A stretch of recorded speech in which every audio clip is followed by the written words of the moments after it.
What's up guys, Jeremy Botter back here today to talk about UFC 150 featuring a main event title fight between Benson Henderson and Frankie Edgar. We saw what happened the last time.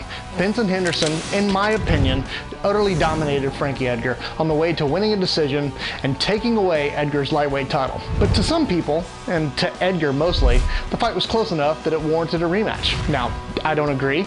Like I said, I think Benson Henderson won that fight and I think he wanted handily. But here we are. We've got a lightweight rematch, and just below it is an interesting lightweight fight that could set up a future challenger. And I'm talking about the fight between Cerrone and Melvin Guillard.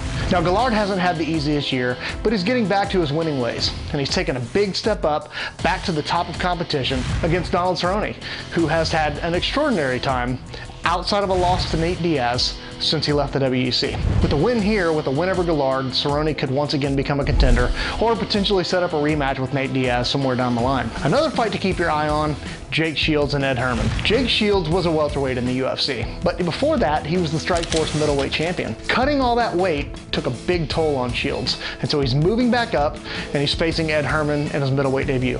This is a fight that Jake Shields should win, can win, and I do expect to win.